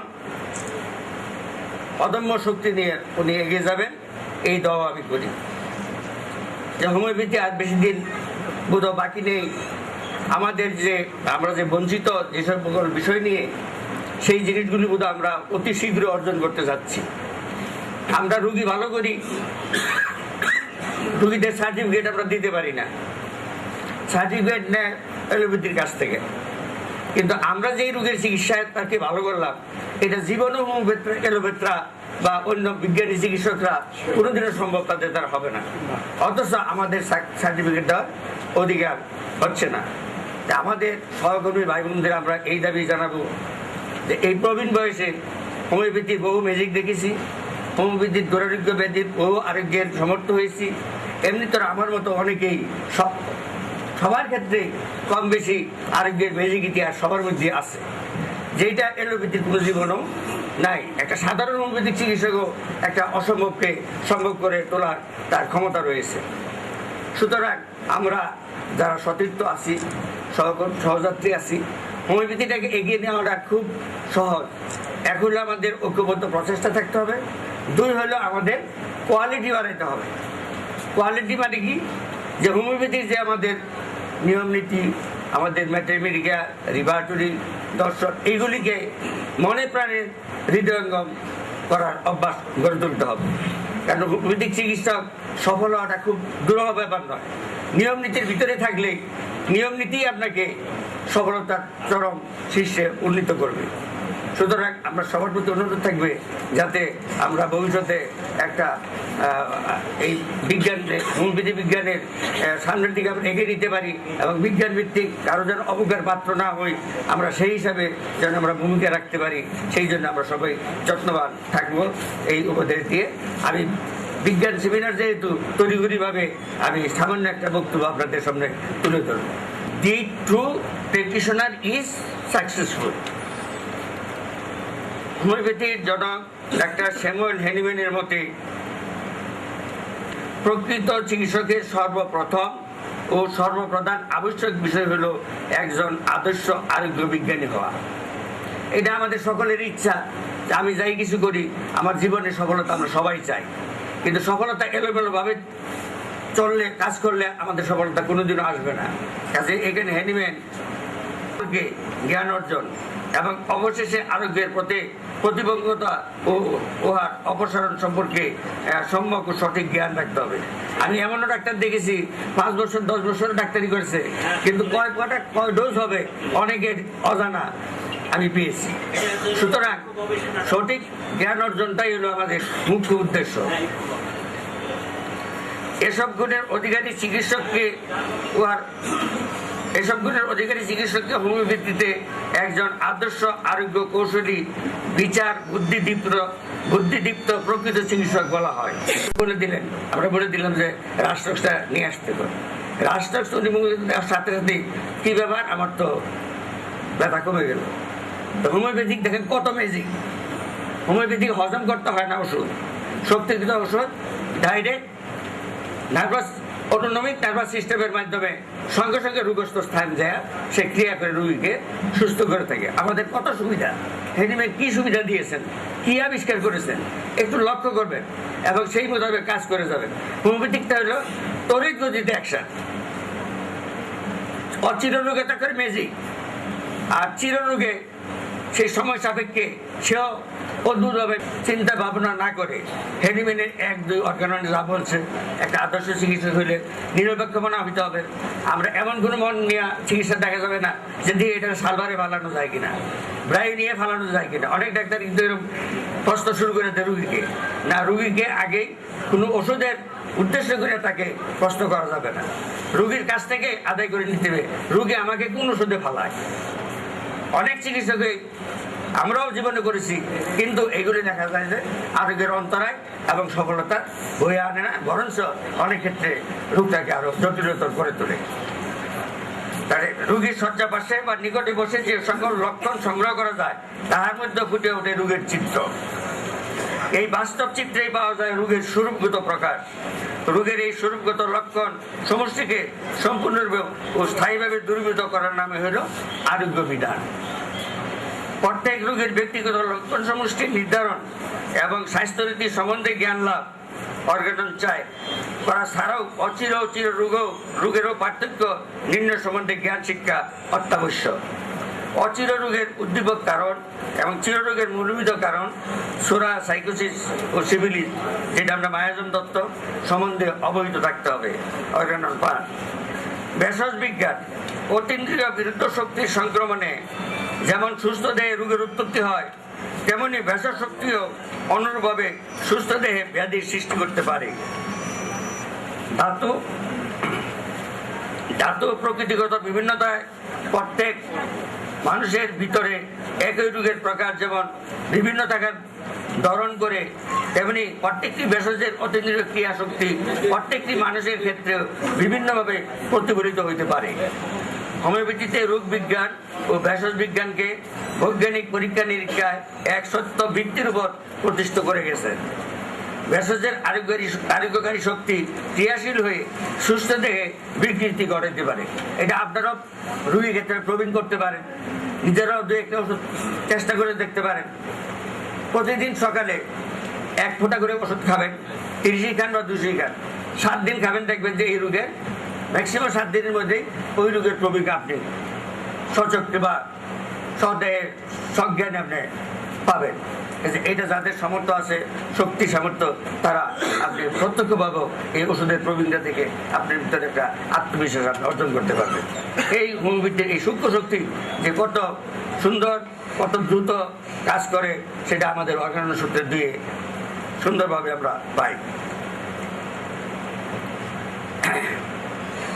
ভেষজের আরোগ্যকারী শক্তি ক্রিয়াশীল হয়ে সুস্থ দেহে বিকৃতি ঘটাতে পারে। সেই ক্রিয়া শক্তি অতীন্দ্রিয় গতীয় ডাইনামিক প্রভাব দ্বারা রোগের লক্ষণ সমষ্টিকে না করলে 3 মাস 4 মাস চিকিৎসার পরে দেখা যায় পরীক্ষা নিয়ে করে পাথর নাই।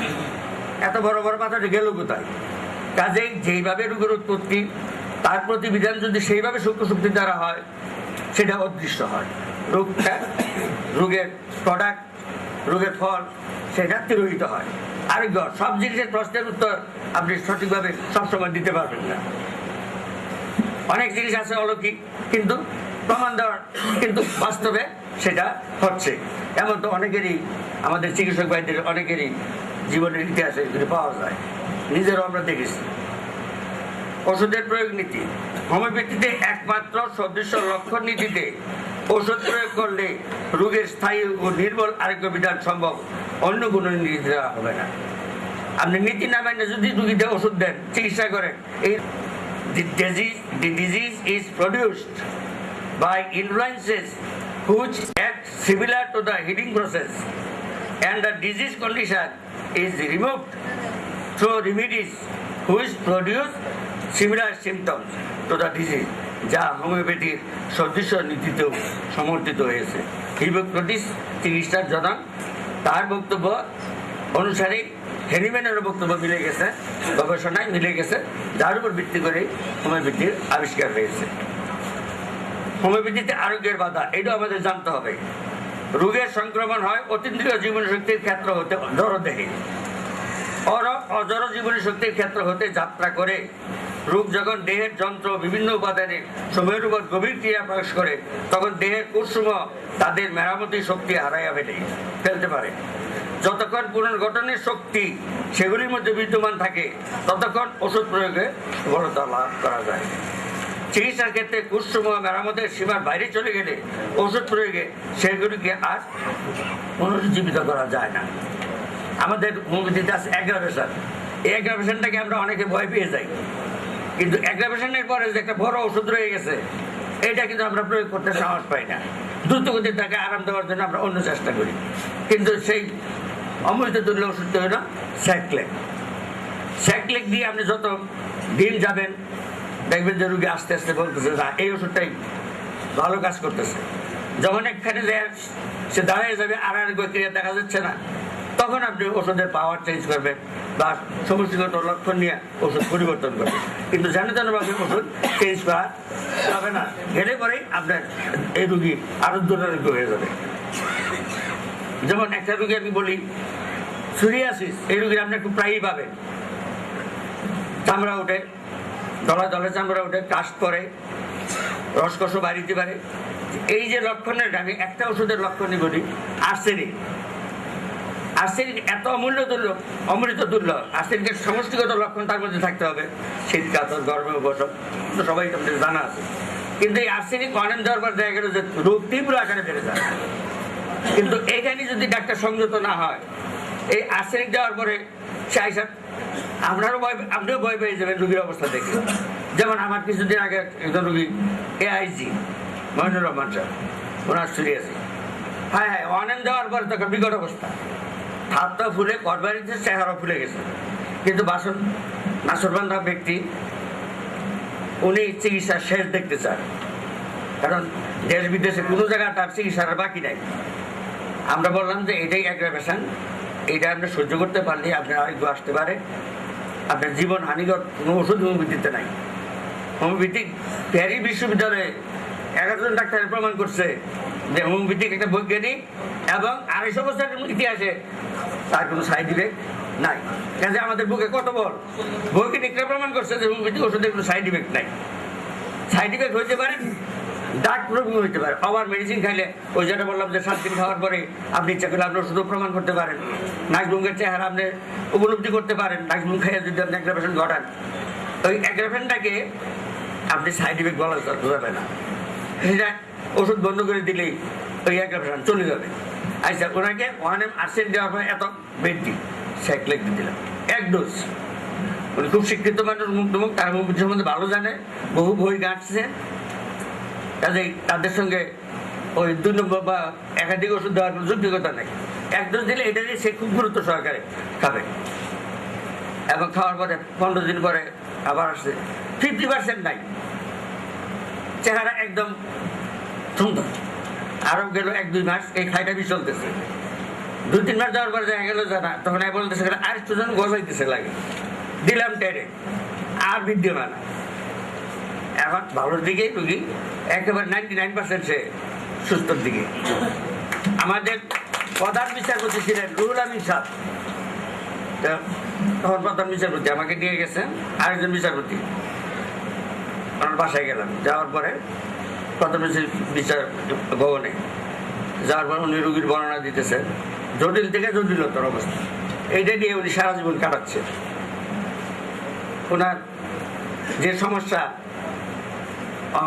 আমি কথা বলতে পারে একটা ডোজ দিলাম নাক্সবুক অনেক একটা ডোজ দিলাম, পায়খানা হয় না। উনি সোনা পাতা খায়, সোনা পাতা ভিজে। উনি লন্ডনে যখন PhD নাকি পড়তেছে, তখন ওই একজন ডাক্তার বললো যে আর কোনো বিকল্প ব্যবস্থা নাই, আপনি এটা খেয়ে যেতে হবে। সোনা পাতা ভিজাই রাখবেন 2 চামচ, সকালে খাবেন। উনি দীর্ঘ বছর খাচ্ছে। খাওয়ার পরে একটা জটিলতার রেকটামে হয়ে গেছে, এটার জন্য ওষুধ আমি নাকজুম অনেন দিলাম 1 ডোজ। দেওয়ার পরে পরবর্তী ভিজিটে কি যে ম্যাজিক পাইলাম, আমার পায়খানা এখন রেগুলার হচ্ছে, আমার ব্যথা নাই, জ্বালা নাই। যেটা এলোপ্যাথিক ডাক্তার আমাকে সিগন্যাল দিছিল যে most probably cancer, rectal cancer. তারপর উনি বলতেছেন যে আমি 22 দিনে কেন্টের ম্যাটারমেডিকে আমি 3 বার পড়ছি, আমি যখন লন্ডন ছিলাম, দর্শন উমুক তুমুক দেখি আমার সেই বড় ডাক্তার উনি। কাজে হোমিওপ্যাথিক চিকিৎসাটা সঠিকভাবে করতে পারলে অমৃত তুললাম, এবং সঠিকভাবে করলে আপনার কোনো ভয়ও নাই। আপনি যদি সঠিক জ্ঞানের অধিকারী হয়ে থাকেন, জ্ঞান অর্জন করেন, লক্ষণ তো কীভাবে নিতে হবে, কীভাবে ওষুধ প্রয়োগ করতে, এগুলো যদি আপনি ভালো জানা থাকে, আপনি শত বিপদের মধ্যেও আপনি একটা দক্ষতার সঙ্গে আপনাকে রুগীকে আরোগ্য করতে পারবেন। তবে আপনার ভিতরে আত্মবিশ্বাস বেশি করে নিতে হবে। আত্মবিশ্বাসটা নেওয়া মানে এই শাস্ত্রীয় সম্বন্ধে আপনার অভিজ্ঞতা জ্ঞান বাকি রাখা যাবে না। সবচেয়ে মূল্যবান আজকে যে কতগুলি কথা বললাম 3 থেকে 5, এই কথাগুলি যদি আপনি সর্বদাই মনে রাখেন, সপ্তাহে একবারও মনে রাখেন, আপনি নীতিচ্যুত হবেন না। আর রুগী আসলে ভয়ও পাবেন না। ভয় পাইলে আপনি স্যাকলেক পাবেন, ফাইটাম দেন, ভয় লাগলে স্যাকলেক দেন, কোনো অসুবিধা নেই। আপনাকে নিরাশ করবে না ওষুধে।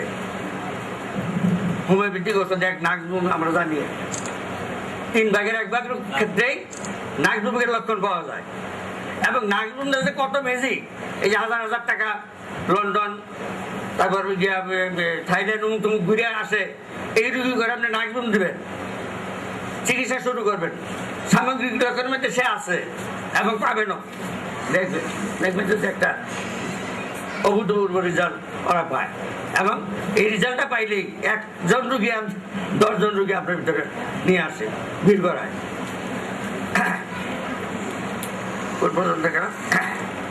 যতক্ষণ পুনর্গঠনের শক্তি সেগুলির মধ্যে বিদ্যমান থাকে, ততক্ষণ ওষুধ প্রয়োগে সফলতা লাভ করা যায়। চিকিৎসার ক্ষেত্রে কুষ্ঠসমূহ মেরামতের সীমার বাইরে চলে গেলে ওষুধ প্রয়োগে সেগুলিকে আর পুনরুজ্জীবিত করা যায় না। এখানে একটা আমাদের সাবধানের ব্যাপার আছে। ডেড সেল, কোষ, লিভারের কোষ সবচেয়ে শেষ। আর এই রোগীরা যদি আপনি আশ্বাস দিয়ে রাখেন, রোগী আপনার সাথে মারা যাবে, বদনামটা হোমিওপ্যাথি হবে। তবে আপনার পেলিয়েটিভ যদি সে বাধ্য হয় যে আমি আর কোনো চিকিৎসাই করবো না, আপনার চিকিৎসায় আমি থাকবো, এমন রোগী আমার এখনো অনেক আছে। যেই রোগী দেখলে নিজের কাছে ভয় লাগে, এমন অবস্থার রোগী যাচ্ছেই না। দরকার লাগে হ্যাঁ টেস্ট আপনার লিখে দিবে, তবু আপনি চিকিৎসা চালাবেন, পেলিয়েশন দিয়ে দিয়া ঠিক থাকে। কিন্তু আমাদের কথা হলো যে রিক্সে যাবেন না কেউ। রিক্সে গেলে আপনি একজন ডাক্তার বিপদে বললে এই বদনামটা সব মুভেদের উপরে যায় পড়ে।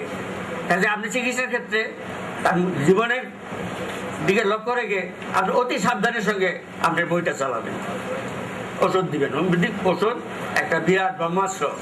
ক্যান্টের কথাই তো আছে কেলিকার্পের চ্যাপ্টারে, যে এটা একটা ক্ষুরোদার অস্ত্র, চালাবেন খুব সাবধানে। তাই আর অর্গানের 29 নং সূত্রে এই জন্য বলা হয়েছে যে উনি সার্জারির গ্রহণ অনুমোদন করেছেন, যেই কেসে আপনার আয়ত্তের বাইরে গলবারের এমন একটা পাথর যেটা ভাঙবারও কোনো সুযোগ নাই, কারণ গলবারের নরবার সুযোগ পাচ্ছে না, পিত্ত যে তাকে এরকম স্পঞ্জের মতো করে তাকে নরম করে বাইর করবে সেই রাস্তার নাই। ওই ক্ষেত্রে আমরা ছেড়ে দিয়ে ওটা আপনার ক্রেডিট যাবে না, এতে আপনার ক্রেডিট নষ্ট হবে না, জানতে পারলেন না, বরঞ্চ আপনার ক্রেডিট আরো বেড়ে যাবে। ওই রুগীটা তখন আপনার প্রতি আস্থাবান হবে যে দেখছো কত বড় ডাক্তার, সে আমার জীবনের প্রতি লক্ষ্য করে সে চিকিৎসা দিল না, সে আমাকে বললো যে ভাই এটা আপনি তাড়াতাড়ি সার্জারি করে ফেলেন, না করলে হয়তো ক্যান্সার হয়ে যাবে, ফেটে যাবে, বিপদ হয়ে যাবে। এই উপদেশ দিতে গেলে আপনার তো 2 পয়সা নষ্ট হইল, কিন্তু আপনার পয়সা বৃদ্ধির একটা প্রচার হয়ে যাবে তার মাধ্যমে। চিকিৎসার ক্ষেত্রে কুষ্ঠমের মেরামতের সীমার বাইরে চলে গেলে ওষুধ প্রয়োগে সেটিকে আর পরিণত করা যায় না। এই সীমা রেখা প্রত্যেক চিকিৎসকের অবশ্যই পালনীয়। আর অর্গানের 29 নং সূত্রে সার্জারি আশ্রয় গ্রহণ ও অনুমোদন রয়েছে। তাই আরোগ্যের পথে বাধা কি হইতে পারে তা দূর করা সম্ভব কিনা সেই সম্বন্ধে চিকিৎসকের জ্ঞান থাকা প্রয়োজন। তাছাড়া অস্বাস্থ্যকর পরিবেশ খালি চিকিৎসা করলেই হবে না, রোগীর ঘরে যেয়ে আপনি দেখতে হবে যে তার বসবাসের স্থানটা কেমন, সালফার না অন্য কিছু, এগুলো আপনি লক্ষ্য করতে হবে। কুঅভ্যাস আরোগ্যের পথে বাধা সৃষ্টি করে। রোগীর ঘরের মেঝেতে ভিজা স্যাঁতস্যাঁতে আবহাওয়া, আলো বাতাসের অভাব, বিরুদ্ধ খাদ্য পানীয় ও বিরুদ্ধ স্বাস্থ্যনীতিও রোগীর আরোগ্য লাভের অন্তরায়।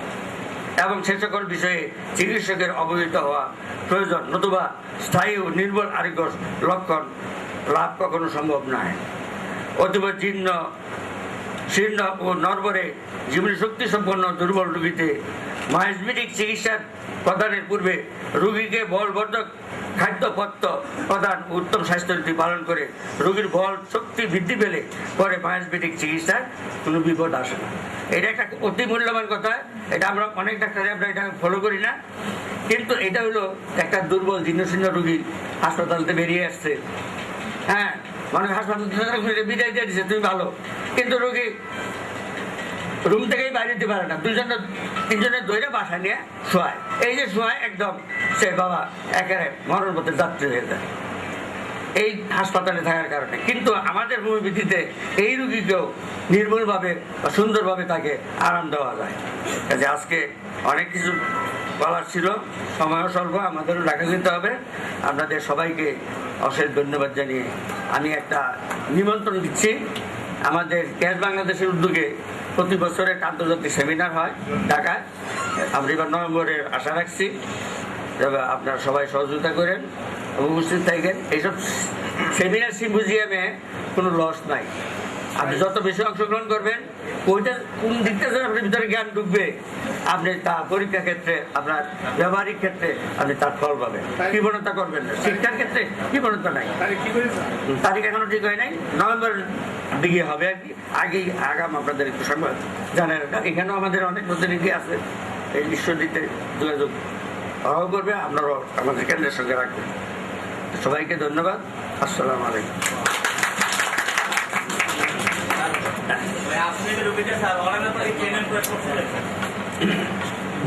আপনার ফাইটাম দিয়ে যাবেন, এটি হলো হোমিওপ্যাথির বড় ডাক্তার। এক ডোজ দিয়ে আপনার দরকার লাগে 4 মাস আমরা অপেক্ষা করেন, কোনো অসুবিধা। জ্ঞানগর্ভ বক্তব্য শুনলাম, আমরা যেটা বুঝলাম আমাদের নলেজ আরো সমৃদ্ধ করতে হবে, আমাদেরকে উইজডম হতে হবে, আমাদেরকে রোগীকে আন্ডারস্ট্যান্ড করতে হবে, শুধু জানলে হবে না, তাকে বুঝতে হবে, এবং আমাদের আমৃত্যু ছাত্র থাকতে হবে, পড়াশোনা করতে হবে। আমাদের মাঝে এসে আমাদেরকে ধন্য করেছেন বেঙ্গল হোমিওপ্যাথিক ল্যাবরেটরিজ লিমিটেডের সম্মানিত managing director doctor Ratan Kumar. Doctor Ratan কুমারকে ফুল দিয়ে বরণ করছেন।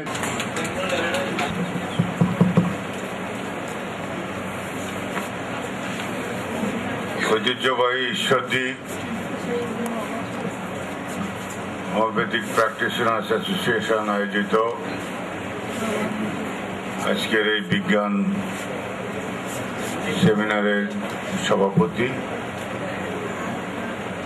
আপনাদের এই এলাকারই সন্তান,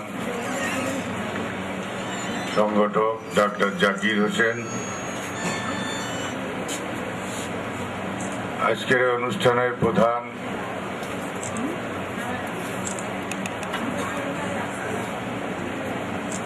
আলোচক এবং মুখ্য সঞ্চালক প্রবন্ধ পাঠ করলেন যিনি, আমাদের অত্যন্ত শ্রদ্ধাভাজন নেতা, যিনি এক সময় হোমিওপ্যাথির লড়াই সংগ্রাম আন্দোলনের অফুরন্ত প্রেরণা দিয়েছেন আমাদের, সেই ডাক্তার এম.এ. কাদের। বক্তব্য রেখেছেন আমাদের সম্মানিত বোর্ড সদস্যবৃন্দ doctor Ashis Niyogi, doctor Kayemuddin, doctor Millat Hossain. প্রধান বক্তা হিসেবে এখানে হোমিওপ্যাথি সম্পর্কে বিশদ সংক্ষেপে আলোচনা করেছেন আমাকে হোমিওপ্যাথি বোর্ডের সুযোগ্য রেজিস্ট্রার, সর্বকালের সর্বশ্রেষ্ঠ বিজ্ঞানী ডাক্তার স্যামুয়েল হ্যানিম্যানের প্রতি গভীর শ্রদ্ধা জানাচ্ছি। আমি শ্রদ্ধা জানাচ্ছি যে মানুষটির জন্ম না হলে বাংলাদেশ হতো না, যে মানুষটি জন্ম না হলে আজ আমরা স্বাধীনতা পেতাম না, যে মানুষটি জন্ম না নিলে এই বাংলাদেশের হোমিওপ্যাথিরও আজ এত অগ্রগতি হতো না। সেই সর্বকালের সর্বশ্রেষ্ঠ বাঙালি, আমাদের জাতির পিতা বঙ্গবন্ধু শেখ মুজিবুর রহমানের প্রতিও আমি গভীর শ্রদ্ধা জানাচ্ছি।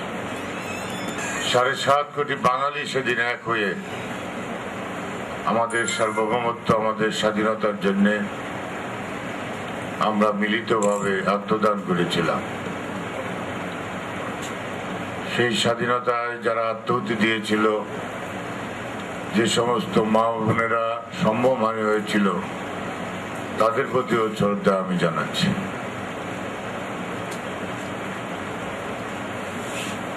আমরা অনেকেই বলি সরকারের সময় হোমিওপ্যাথির উন্নতি হয়। আমরা জানি সবাই আমরা আওয়ামী লীগ করি না, আমরা বিভিন্ন ডাক্তার, বিভিন্ন মতের, আদর্শের বিভিন্ন জনকে আমরা ভোট দিই। কিন্তু আমরা বুকে হাত দিয়ে আপনারা বলেন আজ পর্যন্ত হোমিওপ্যাথির যা কিছু উন্নয়ন হয়েছে, সেই স্বাধীনতার পরে বঙ্গবন্ধু সরকার প্রথম হোমিওপ্যাথি বোর্ডকে পুনর্গঠন করেছিলেন। বঙ্গবন্ধু সরকার প্রথম বাংলাদেশের আজকেও যেটা শ্রেষ্ঠ বিদ্যাপীঠ হিসাবে আমরা জানি, সেই ঢাকায় জয়কালী মন্দিরে অবস্থিত বাংলাদেশ হোমিওপ্যাথিক মেডিকেল কলেজ ও হাসপাতালটিকে তৎকালীন 14 লক্ষ টাকা অনুদান দিয়ে এই কলেজটি প্রতিষ্ঠান করেছিল।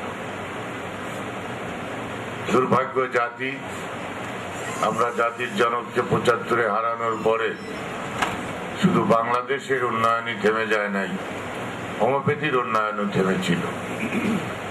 এরপরে শেখ হাসিনার সরকার ক্ষমতায় আসার পরে আপনারা দীর্ঘদিন ধরে দাবি করেছিলেন যে হোমিওপ্যাথদের শাসন করবে হোমিওপ্যাথি ডাক্তাররা, হোমিওপ্যাথদের উন্নয়নের ভাগ্য নির্ধারণ করবে হোমিওপ্যাথিক চিকিৎসকরা। কারণ এই হোমিওপ্যাথি বোর্ডে আগে যারা চেয়ারম্যান পদে আসীন হতেন, এরা অতিরিক্ত সচিব স্বাস্থ্য মন্ত্রণালয়ে থাকতেন। অর্থাৎ অতিরিক্ত সচিবরা যে খারাপ তা নয়, তা অনেকেই হয়তো একাডেমিক যোগ্যতার ডাক্তার আছেন, কেউ ডিএইচএমএস আছেন, কেউ বিএইচএমএস আছেন, আবার অনেকের আছে কোনো ডিগ্রিই নাই, কিন্তু তিনি সেবা করে যাচ্ছেন। এক সময় বাংলাদেশে ছিল যখন কোনো শিক্ষা প্রতিষ্ঠান ছিল না, সেই পাকিস্তান আমলে সেই এইচএমবি, যাদেরকে আমরা কোয়াক বলে অনেক অবজ্ঞা করি, কিন্তু আমাদের আজ মনে রাখতে হবে যে এই কোয়াকরা, এই অডিগ্রিধারী ডাক্তাররাই সেদিন গ্রাম বাংলার প্রত্যেকটা ঘরে ঘরে, সেদিন এই লাইট ছিল না, সেই কুপি জ্বালিয়ে হোমিওপ্যাথি ডাক্তারি করে এই মানুষের আস্থা অর্জন করেছিল। অতএব তারাই আমাদের পিতা, তাদেরই উত্তরসূরি আমরা। সেদিন তারা যদি, ওদিনকে আমরা কল্পনা করেছি যে হোমিওপ্যাথি ডাক্তাররা অ্যালোপ্যাথিক হাসপাতালে প্রথম শ্রেণীর মর্যাদা নিয়ে সরকারি চাকরি করব? আজকে সেটাও সম্ভব হয়েছে। এই কিছুদিন আগে এই সরকারের মাননীয় স্বাস্থ্যমন্ত্রী সারা বাংলাদেশে 200 জন হোমিওপ্যাথিক বিএইচএমএস ডাক্তারদের সরকারি হাসপাতালে সরকারি বেতনে তাদেরকে নিয়োগ দিয়েছে।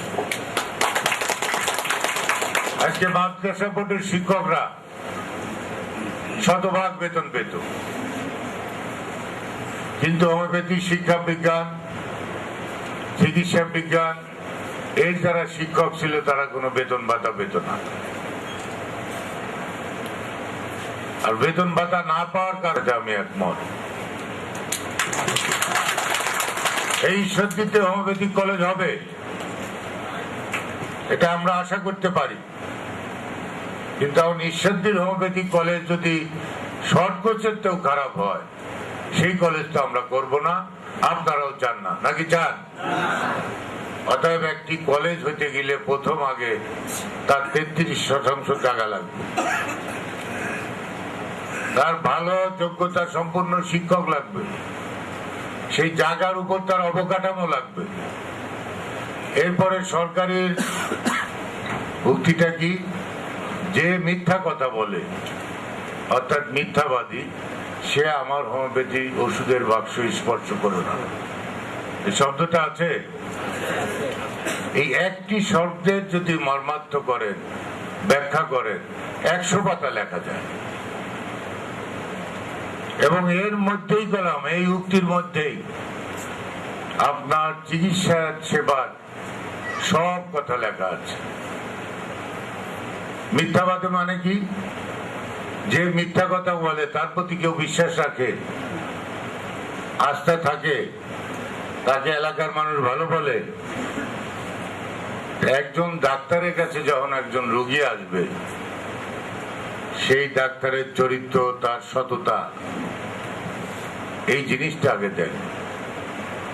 অর্থাৎ আপনি যত জ্ঞানী গুণী ডাক্তারই হন, আপনার আচার আচরণ, স্বভাব চরিত্র যদি ভালো না হয়, অর্থাৎ রোগীর যদি ডাক্তারের প্রতি আস্থার সৃষ্টি না হয়, আপনি যত চিকিৎসাই করান, যত ওষুধই দেন, আপনি বিফলে যাবেন। তার বড় প্রমাণ আমার পরিবারে। আমার মা এখনো জীবিত, 107 বছর বয়স। আমার বড় মেয়ের জামাই MBBS ডাক্তার। আমার মার যখন স্যালাইন দিতে হয়, মাঝে মাঝে যখন বেশি অসুস্থ হয় বা ইঞ্জেকশন পুশ করতে হয়, তখন আমার ওই MBBS ডাক্তার, সে যদি মাকে ইঞ্জেকশন দেয়, মা বলে যে এর ভালো না, আমার ব্যথা বেশি লাগে। আর আমার মহল্লার যে কম্পাউন্ডার, ওষুধের দোকানদার, সে যখন আমার মাকে ইঞ্জেকশন দেয়, সে বলে ব্যথা পায় না। এর কারণটা কি? আমার জামাই এসে, হ্যাঁ দাদি ভালো আছেন, দেখি হাতটা দিয়ে ধরেন, ইঞ্জেকশন দিয়ে দেন। আর ওই কম্পাউন্ডার এসে আগে বসে, মাসিমা ভালো আছেন, আজকে তো আপনার শরীরটা খুব ভালো দেখা যাচ্ছে, খাওয়া দাওয়া করছেন। তার মাথার কাছে বসে, তাকে মাথায় হাত দেয়, তার সাথে ভালো মন্দ কথা বলে ইঞ্জেকশন না দেয়। এই জন্য আমার মার কোনো সময় ইঞ্জেকশনের দরকার হইলে কয়েক কম্পাউন্ডার জলিলের ডেকে নিয়ে আসে। এই যে আমি যেটা বললাম, এই যে বিশ্বাস, এই যে আস্থা, এইটা যদি সৃষ্টি আমরা না করতে পারি, আজকে অ্যালোপ্যাথির দিকে তাকান, বহির্বিশ্বের দিকে তাকান, বিদেশে চিকিৎসা কি? বিদেশে একটা মানুষ গেলে ডাক্তার একবার আসে, 24 ঘন্টা একটা নার্স থাকে।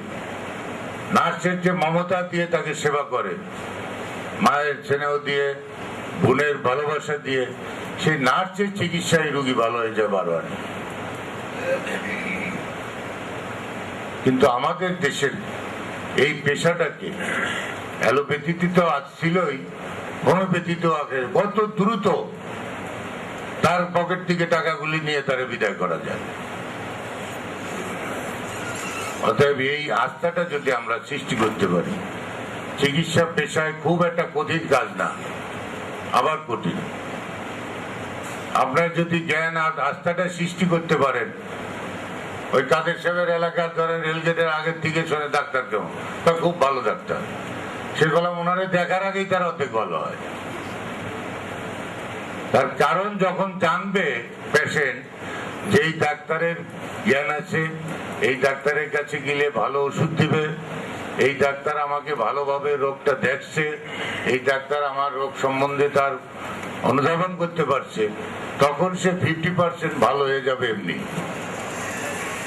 আর যদি আপনি শিক্ষিত ডাক্তার হন, কোন রোগ হয়েছে, কোন রোগের কোন পথ্য খেতে হবে, কোনটা খেতে হবে না, এটা যদি তাকে বুঝাই দিতে পারে, তাহলে ধরেন আর 25% ভালো করলে, আর 25% হলে আপনার মেডিসিনে। এই মেডিসিনটা আবার ভেজালে ভরে গেছে এই দেশে। আপনি ভালো প্রেসক্রিপশন করলেন, ওষুধের দোকানে যে খালি স্পিড নিয়ে এলো। বাংলাদেশে অনেক দোকান আছে, হেন কোনো ওষুধ নাই সেই দোকানে পাওয়া না যায়। আবার অনেক বেশিরভাগ ডাক্তার আছে, হেন কোনো রোগ নাই তিনি ভালো না করতে পারেন। অ্যালোপ্যাথি ডাক্তারের কাছে জানতো, যদি গাইনির কেস হয় মেডিসিনের ডাক্তার করবে, আপনি অমুক গাইনির স্পেশালিস্ট তার কাছে যান। যেটা সার্জিক্যাল কেস সে সার্জনের কাছে পাঠায় দেবে। আর আমরা ক্যান্সার মরে যাচ্ছে, তাও কেউ দেখেন একটু 5,000 টাকা দেন, আমি আর একটা ওষুধ দিচ্ছি। এই যে আমাদের মানসিকতার যে অবক্ষয় হয়েছে, এর থেকে উত্তরণ আমাদের ঘটাতে হবে। আমাদের ওই রেজিস্ট্রার মাঝে মাঝেই বলে যে আমাদের শিক্ষা ব্যবস্থার পরিবর্তন আনতে হবে। কারণ এক সময় ছিল আমরা বেতন দিতে পারতাম না, ছাত্রের জন্য ঘরে ঘরে যেতাম। আজকে তো সরকার বেতন দিচ্ছে, আজকে তো আর টিনের ঘরের বিল্ডিং এর ঘরে আমরা ক্লাস নিচ্ছি। আজকে ভালো ভালো সন্তানরা ম্যাট্রিক ইন্টারমিডিয়েট পাস করে হোমিওপ্যাথি কলেজে পড়তেছে। তাহলে আমি আজকে কেন ফাঁকি দেবো? ডাক্তাররা কেমন আছে এই জিনিসটা জানবার জন্য আসছি। এবং এই প্রত্যন্ত অঞ্চলে যে আপনারা এই 2 দিন ধরে এই সেমিনার আপনারা উপভোগ করছেন, জ্ঞান পিপাসু মানুষগুলি বসে রয়েছেন, এই জন্য আপনাদেরকে সালাম জানাই, অভিনন্দন জানাই। এবং আপনারাই আগামী দিনে হোমিওপ্যাথিকে বাঁচায় রাখবেন। আর আপনারা যদি বেঁচে থাকেন, আপনারা যদি ভালো থাকেন, এই ঈশ্বরদীতে যদি আবার হোমিওপ্যাথি একটি প্রতিষ্ঠান হয়, তাহলে হোমিওপ্যাথি জাগ্রত হবে। তাই আপনারা চেষ্টা করবেন, আমরা আপনাদের পাশে থাকব। আমি আশা করি শুধু ঈশ্বরদী নয়, সারা দেশেই আমরা হোমিওপ্যাথির একটি বিপ্লব ঘটাবো। আপনারা মাননীয় প্রধানমন্ত্রীর সালাম নেবেন, ওনার জন্য দোয়া করবেন। উনি যদি বেঁচে থাকে, ওনার সরকার যদি ভালো চলে, আমাদের যে অসমাপ্ত দাবিগুলি রয়েছে, অচিরেই বাংলাদেশে হোমিওপ্যাথি আর অ্যালোপ্যাথিকে আলাদাভাবে দেখার কোনো সুযোগ থাকবে না। আপনারা সবাই ভালো থাকেন। ধন্যবাদ। জয় বাংলা, জয় বঙ্গবন্ধু, জয় হোক হোমিওপ্যাথি। চেয়ারম্যান স্যারকে ওনার সুন্দর এবং যুগোপযোগী দিক নির্দেশনামূলক সুন্দর বক্তব্য প্রদান করার জন্য। এ পর্বে ঈশ্বরদীতে আধুনিক হোমিওপ্যাথির প্রবক্তা মরহুম ডাক্তার আনোয়ারুল ইসলাম মকুলের সুযোগ্য স্ত্রী ডাক্তার হুসনেরা মকুলকে ফুল দিয়ে বরণ করবেন আমাদের সংগঠনের সভাপতি ডাক্তার এস আর।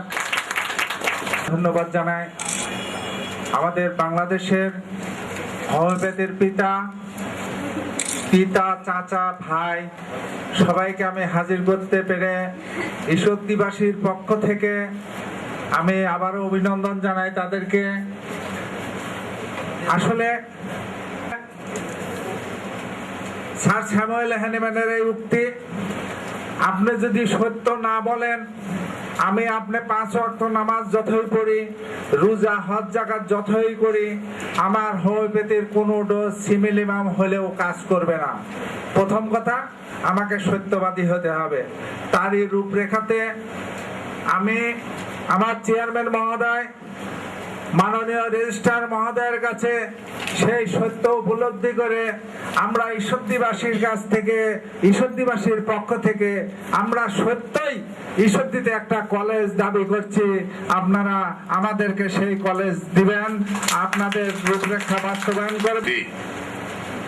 আমাদের জননেত্রী শেখ হাসিনার অত্যন্ত বিশ্বস্ত আস্থাভাজন লোক আমাদের শামসুর রহমান শরীফ ভাই, উনি গতকালকে এসেছিল। গতকাল আমারই আসার কথা ছিল, আলোচনা করবেন এই আশা রেখে আপনারা দুপুর 2টা থেকে লাঞ্চ এবং নামাজের বিরতির পরে দুপুর 2টার পর থেকে আমাদের ইন্ডিয়া থেকে আগত আলোচনা শুনবেন। ধন্যবাদ।